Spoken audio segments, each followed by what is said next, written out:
What's going on, guys? This is Rob, and Marvel's X-Men's World War has officially started, right? Fall of the House of X Part 2. So what this does is this picks up on the Bloom, which is the Orchis space station, right? The anti-mutant organization that kicked all this off in the first place by basically annihilating pretty much any and all mutants they could possibly find. And Dr. Stasis, MODOK, right, these guys, they're informed that there's like an object approaching the ship, and it's like, okay, put this thing on screen, and it's Polaris leading the celestial head of nowhere directly into their path. And they're like, oh my God, right? Because here's the thing to remember. In the last video that we covered, and as always, you'll find a link to the playlist at the end of the video. In the last video that we covered, Polaris, the daughter of Magneto, who has all of his powers, control over magnetism and everything, she had traveled to the celestial head of nowhere, which was occupied by the Brood, under the control of Brew. Brew, of course, was at one point a member of the X-Men, but the Brood are like Marvel's version of the Xenomorphs from the Alien franchise, right? She's leading an army of them to Orchis, and MODOK is like, all right, so Polaris's power and the mass of the Celestial will almost assuredly overwhelm the Bloom's shields. And Dr. Stasis is like, how long do we have? They have no time at all, because immediately the ship hits, and Dr. Stasis is like, kill them all, kill every single mutant you can possibly find. And so like Polaris just enters into this place in the most Magneto way ever. Now here's the thing, Polaris is dope in Marvel Comics. She's wildly slept on. You never really see her doing anything crazy, but when she does, dude, this chick is next level. So she just like enters the way Magneto would. These guards are just like firing off shots at her left and right, and she's like, so here's the thing, like firing bullets, metal bullets at the new master of magnetism, not the best idea. And she just unleashes the Brood on these places, and they come swarming in, right? Like those ghosts from, what is it, Return of the King, the Lord of the Rings, those green ghosts were just like, just obliterating everything in their path. That's exactly what happens here. Now, the Brood are also extremely durable and very difficult to kill. So this army is going to sweep through this thing like a plague, and that's exactly what happens. Now, the kicker about this is you basically switch to a vessel that's making its way to the Bloom when they realize, okay, so like the ship's under attack, we're not getting any response. These guys have Wolverine captured. Now, I know some of you guys are probably asking, when did Wolverine get captured? Do not worry, all will be revealed. Because what this guy says, he says, all right, listen up, it's gonna be a hot landing zone on the Bloom. The X-Men threw some kind of haunted skull at us, and there's a bioweapon inside. And then Wolverine just starts laughing, because he knows right off the bat it's the Brood, right? I mean, like, that's the thing, the Brood has been around in Marvel for a long time. And in fact, there was a whole era during Chris Claremont's run of the X-Men back in the 80s called the Brood Saga, right? I mean, it was a huge thing. Storm and all these members. In fact, the Uncanny X-Men were believed to have been killed by the Brood, right? It was just this crazy moment in Marvel. It was pretty dope. So like Wolverine knows exactly what's going on. And so what you get is one of these guys that says, maybe we ought to just airlock this runt that Bob found, right? Now, of course, this is an allegory to Hydra Bob, the old Deadpool sidekick, who I don't think we've heard of from a long time. I don't know. I'm not current on Deadpool comics. I don't really read Deadpool comics too much. I do need to get current though. But we end up finding out that the guy who captured Wolverine is actually not just some agent that works for Orchis, it's Colossus. The whole thing was a ruse. They basically snuck on board the vessel, and then Colossus, disguised as one of the soldiers, tricked everybody into believing that he captured Wolverine, who's one of the most popular X-Men out there, right? It would make perfect sense that they would go after this guy. Not only that, Nightcrawler's there. Nightcrawler had actually teleported there and then stayed hidden the entire time alongside Colossus and Wolverine. And so what ends up happening is that when Nightcrawler makes his move, he grabs one of these guys, teleports him outside the ship, and then teleports back in again. Here's the thing to know. Nightcrawler has, historically speaking, been like a pacifist, right? Like that was his thing. He was the guy who just never really wanted to fight or anything like that. He would only do it if he absolutely had to. Right now, during like the fall of X and the fall of the House of X, Nightcrawler is hardcore, man. And you really get to see just how deadly this dude is. I mean, like, It's nuts. He's almost as hardcore as the Age of Apocalypse version where he was like teleporting people's heads off their shoulders. It's crazy. Yes, he did that to Deadpool in the Age of Apocalypse. It was pretty dope. But the thing here is that these guards start opening fire only for the Brood to continue sweeping through and to take these guards out. And so Colossus is like, so did I miss a meeting? Like, we're deploying the Brood? And like the response of Wolverine is they're under the control of Brood, right? I trust him. Again, Wolverine knows what's going on. I mean, this guy always knows what's going on. But the funny thing is, even Nightcrawler says they're always under control until they're not, right? Until something happens and they just stop listening to the person that commands them. Now that, of course, is when Polaris shows up, right? And she says, no, the Brood were not part of the cute little battle plans drawn up in the Morlock tunnels, right? The Morlock tunnels are where like X-Force and the X-Men themselves and those surviving mutants who were kind of like resistance fighters, where they were working underground in order to try to like free other mutants and to defeat Orchis and so on and so forth. But she says, we're all improvising ever since the plan moved up. By the by, the Orchis coffee's trash. And she says, I'm here to kill Stasis and Firestar. What are you guys doing here, right? They all kind of ended up in the same place at the same time. Now, yes, there was a great big huge plan that was drawn up by like the X-Men on how they were going to defeat Orchis and everything that was going to happen. And then Orchis basically brought Cyclops out prematurely in Paris, and they ran what was effectively a kangaroo court where the verdict was sealed before the whole thing even began. And once he was found guilty, they're gonna execute him. And so what they have to do is launch this multi-pronged strike. They have to take out Orchis out there in space, then defeat Orchis on Earth and free Cyclops, do a whole host of things at one time. It really is hodgepodge. And regardless of how organized this may seem, the X-Men are flying by the seat of their pants. That's really what's happening here, which is just kind of like the story of the X-Men, always flying by the seat of our pants. And so what's told to Polaris is that Firestar is actually a double agent, right? That when Jean Grey died at the beginning of Fall of X, and we covered that, when she died, she had used a telepathic command to trick Dr. Stasis, kind of the leader of Orchis, into believing that Firestar had been working for them the entire time, and Firestar was how they were able to gain access to the mutant island of Krakoa, where all the mutants were housed, in order to like take them all out as best they could. And so once this truth is learned, Polaris is like, okay, cool, well then we'll let Firestar go, I have no reason to kill this chick, and then that's basically it. Now in the midst of all of this, Emma Frost chimes in. Now, yes, Emma Frost is currently married to Tony Stark Iron Man, but remember, Tony Stark is out in space finding Mysterium, right? This just new, crazy, powerful metal that is comparable to Wolverine's adamantium, and he's building an Iron Man suit out of it. Now, we haven't quite seen this suit yet because the last couple of issues of Iron Man just focus on Riri Williams, and they were the least interesting comics ever. But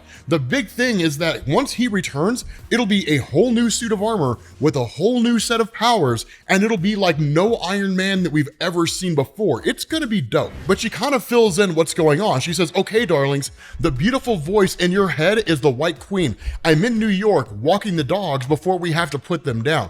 Now that the bloom is being uprooted, meaning of course, Polaris is attacking the thing, she says, we can talk about reinforcing our world. Shadowcat, which basically Kitty Pryde, is in Paris trying to back up Cyclops. And we still have some X-Men on the wrecked Orchis station. Do you need assistance, Logan? And he's like, dude, do I ever need assistance? And she's like, well, it was a formality, right? Because, Wolverine, you're the guy who snuck into the White House and snuck out without anybody knowing and almost killed the president and simply just chose not to, which that did happen. It was pretty amazing when it happened, right? But then you also have her saying, I'm also broadcasting on Iron Man's emergency frequency. Go ahead, Juggernaut, because Kane Marco is freeing the island of Krakoa. That's one of the other things to remember. Krakoa is a sentient island, but in the midst of all this, the island literally got up and took off, or at least the core of the island itself. It got up and left. It's being taken by Orchis, like hauled away, because if Orchis can tap into the mutant island of Krakoa, God only knows what they could do to the mutant population, right? All the mutant gates that exist out there where they go from like one place to another, traveling throughout the entirety of the cosmos, there'd be nowhere for them to hide, right? They would be able to take out any and all X-Men in existence, no matter where they are, even across the universe. They could flee Earth, and like Orchis would be able to find them. And so Juggernaut shows up on the scene, and he doesn't really get a great big huge moment, but he does free Krakoa. And then in turn, you have Rogue and Gambit, who were supposed to be flying in to assist with Juggernaut, but instead what they say is, we actually have our own meeting to attend to. So they respond, right? Sync, who can basically duplicate everybody's powers, this guy shows up to help the Juggernaut, or at least goes to help the Juggernaut. And so you follow Rogue and Gambit, and you get this really cool thing, right? Because what we find out is she said, I had to hide Manifold away. I'm not even sure why, but Destiny was positive mutants had no future without him. Now, Manifold is both one of the most powerful mutants that's out there, but also one of the least powerful mutants that's out there. And I know it sounds weird. This guy's power is teleportation, which again, on its own, you wouldn't think is that capable. But when Manifold reaches the full potential of his power, not only will he be able to teleport anywhere across the universe, he'll be able to teleport anywhere across all time and space through the multiverse. And we saw that because of what happened in Jonathan Hickman's Avengers and New Avengers, where basically a new Manifold was created by what were the builders at the time, and that guy represented the peak power of what a Manifold could achieve, teleporting any and all objects of any and all sizes across the entirety of the multiverse to any space and time. It's pretty dope, right? It's like having a multiversal time stone at your disposal. You can just go anywhere. It's like if somebody took the time stone and the space stone, combined them, and then was able to use them on the multiversal level. You could just go anywhere in space and time across the whole multiverse's history. It's nuts. And so in order to ensure that Manifold didn't fall into the hands of Orchis, who could easily just go back in time and just stop the X-Men from ever existing, that in turn, they locked him away. From his perspective, was only a few months. But this guy immediately lashes out as soon as they wake him up. But in the midst of it all, suddenly he's met by his sister Lactuca, who actually kind of manifests herself through Rogue. Now, Lactuca is really, really weird. She's what you call a universal shaper in Marvel Comics, but it's one of those things that started out with an actual definition under Jonathan Hickman and then just became ambiguous as time went on. And the reason why I say that is if you look at like Jonathan Hickman's Fantastic Four run, when Franklin Richards from the future in, what is it, Fantastic Four number 604, when he comes from the future and the Celestials look at him and they see him or refer to him as a universal shaper, right, beyond Omega classification, that was just a way of Hickman saying, this guy can alter the very fabric of reality on a universal scale.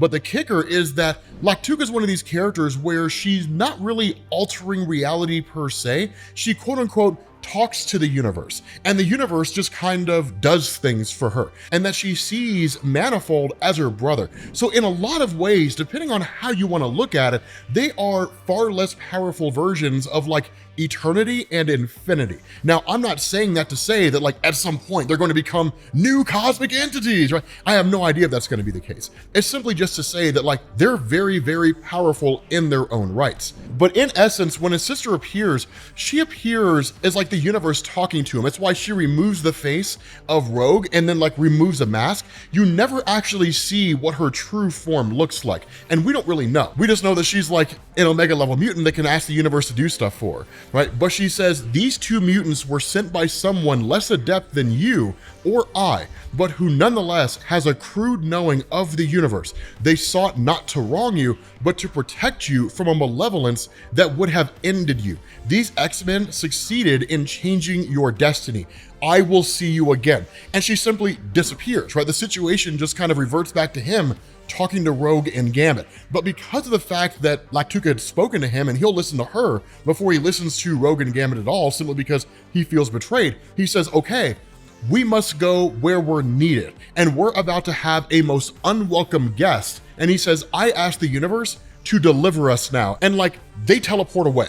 Right, so whatever their mission is, we'll follow it up, you know, as we get through the Fall of the House of X event, but then you end up switching back over to Dr. Stasis as he makes his escape from the Bloom, right? The whole place is just being overrun, and it's quite literally the end times. Now, MODOK shows up here, and he does MODOK stuff, where he's just goofy and, you know, making jokes and so on and so forth, and is able to kind of get away, because as goofy as MODOK is, Marvel's never gonna kill him off permanently. But then you transition over to Paris, and you have Cyclops under the sword, right? And the whole thing that's being told to him here, I'd argue that we didn't need a trial, but your human friends in Orchis insisted. You fleshy things do like your symbolism, and a woman with a sword passing judgment is just that. You don't seem scared, Cyclops.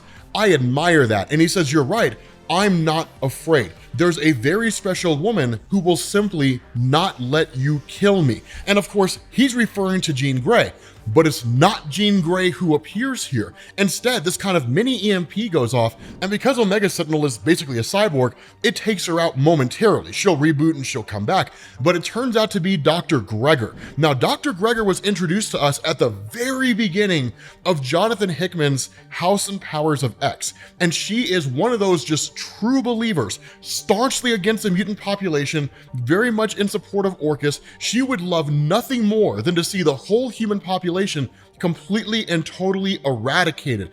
But remember what Cyclops said in the last video that we did, is he basically, in speaking, what seemed to be Omega Sentinel, is actually speaking to Dr. Gregor. He says, how long do you think it'll be before they turn on you, right? Before they see you as a problem and before you become the one that they destroy. The message was very, very clandestine, and in truth, I thought he was talking to Omega Sentinel, and it would have made perfect sense, because at the end of the day, she started out as a mutant. No matter what kind of modifications that she's made to herself or have been made to her, at her core, she was a mutant, and the goal of Orchis is to eradicate any and all mutants. So sure, she's on the devil's right hand, but it's only a matter of time before she'd be in the devil's path and eradicated just like everybody else. But instead, Dr. Gregor says, what you said to me in the prison, I think we might have a problem with a secret part of Orchis. And she says, there's a part of the organization that I've not been able to access after my husband and I brought Nimrod online. There is a huge amount of resources that have no oversight, both on Earth and in space. And she asked the question, tell me, what do you know about Sentinel City? Now, for those of you guys who don't know about Sentinel City, the only time we've really seen this in any meaningful way was in Universe X, which is a whole different alternate reality. It has nothing to do with this. The only thing we really know about Sentinel City in the main Marvel Universe is that Orchis had stations on Mercury and Venus, and they were basically experimenting with Sentinel technology. Hence the reason why we just covered ES4 Extinction and the whole idea of wild Sentinels. Because if Orchis is truly experimenting in this way, there's no telling what kind of Sentinels that we could see. And so whatever resources they had to combat the X-Men right now could pale in comparison to what they have waiting in the wings. This is quite literally a scenario where the X-Men have Orchis on the run. Orchis runs over a hill, the X-Men follow Orchis over a hill, and on the other side is the Orchis forces they were chasing and an army that's 10 million strong. Who knows what's gonna happen? With that being said, guys, we're gonna bring this to an end. If you guys need to get caught up, make sure you guys click this link to the playlist for the X-Men videos, and I will catch you all later. Peace.